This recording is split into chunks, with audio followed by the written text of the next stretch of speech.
मेरठ की बात करते हैं, क्योंकि उपचुनाव को लेकर के महिलाओं को निकाय चुनाव मजबूती से आरएलडी लड़ाएगी। देखिए, आरएलडी की एक तरफ तैयारी उपचुनाव को लेकर, तो दूसरी तरफ निकाय चुनाव पर भी नजर है। महिलाओं को राजनीतिक हिस्सेदारी बढ़ाई जाए कैसे, इस पर जयंत चौधरी का फोकस है। पार्षद चुनाव लड़ने वाली महिलाओं के संपर्क में आरएलडी। पार्षद चुनाव लड़ने वाली महिलाओं के लिए मिस्ड कॉल नंबर जारी कर चुकी है आरएलडी।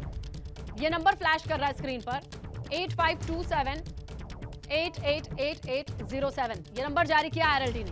महिला उम्मीदवारों से आवेदन मांगे हैं। आरएलडी के राष्ट्रीय प्रवक्ता मनीष अहलावत को ये जिम्मेदारी दी गई है।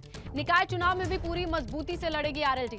जहां खतौली उपचुनाव में समाजवादी पार्टी के साथ गठबंधन में प्रत्याशी तो है ही, लेकिन अब नजर आरएलडी की निकाय चुनाव पर, और निकाय चुनाव में भी महिलाओं की भागीदारी पर। यह बड़ा संदेश देने की कोशिश होगी आरएलडी की ओर से।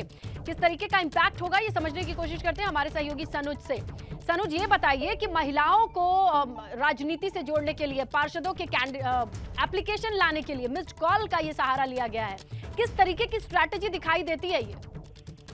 हाँ, देखिए, स्ट्रेटजी बिल्कुल एकदम साफ है कि जयंत चौधरी जहां उपचुनाव को लेकर पूरी ताकत झोंक रहे हैं, वहीं जो उनकी दूसरी नजर है वो निकाय चुनाव पर है। और ये साफ हो जाता है कि राष्ट्रीय लोकदल निकाय चुनाव भी बड़ी मजबूती से लड़ने जा रहा है। लेकिन इस बार एक निकाय चुनाव में राष्ट्रीय लोकदल की तरफ से जो बदली हुई तस्वीर नजर आएगी वो ये आएगी कि राष्ट्रीय लोकदल का इस बार महिलाओं पर बड़ा फोकस है। और महिलाओं को राजनीति में हिस्सेदारी बढ़ाने के लिए, उनको राजनीति में आगे आने के लिए जो राष्ट्रीय लोकदल है पूरी मजबूती से मैदान में रहेगी। इसके लिए बाकायदा जो राष्ट्रीय लोकदल ने यहाँ राष्ट्रीय प्रवक्ता मनीषा अहलावत को जिम्मेदारी दी गई है। और जो राष्ट्रीय प्रवक्ता मनीषा अहलावत है वो महिलाओं से संपर्क करेंगी, जगह जगह उनको लेकर जनसभाएं भी होंगी, महिलाओं के बीच भी मनीषा अहलावत लास्ट टाइम लड़की हूँ लड़ सकती हूँ का नारा लेकर के कांग्रेस आई थी, उसका रिस्पांस तो हमारे आपके सामने है। लेकिन अब आरएलडी की स्ट्रैटेजी महिलाओं को लेकर के कितनी कारगर निकाय चुनाव में होगी, ये आने वाला वक्त बताएगा।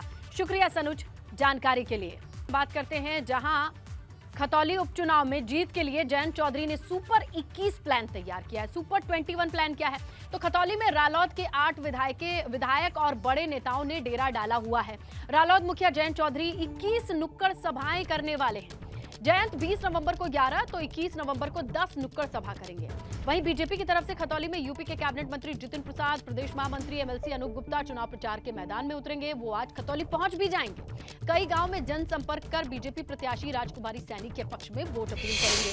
तो दोनों ही पार्टियों की ओर से जहां जयंत चौधरी की आप बात करें तो सुपर 21 प्लान लेकर के आए हैं। 20-21 तारीख को ताबड़तोड़ 21 नुक्कड़ सभाओं में वो शामिल होंगे और वोट अपील करेंगे। उसका खाका बनकर के तैयार हो चुका है। वहीं बीजेपी की बात करें तो बीजेपी भी अब अपने दिग्गजों के सहारे चुनाव जीतने के लिए मैदान में उतर चुके हैं जितिन प्रसाद।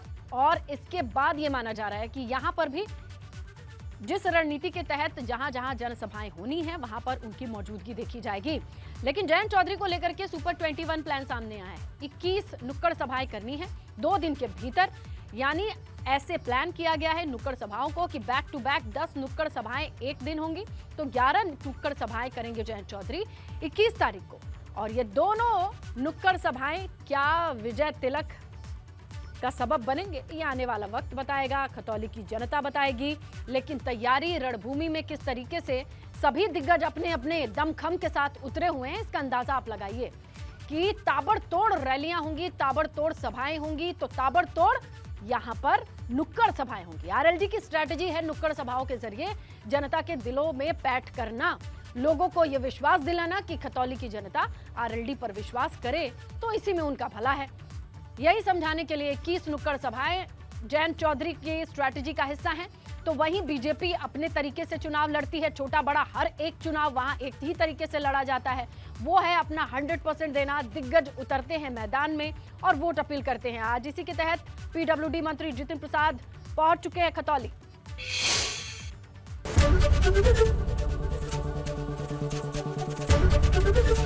एबीपी गंगा, खबर आपकी, जुबान आपकी।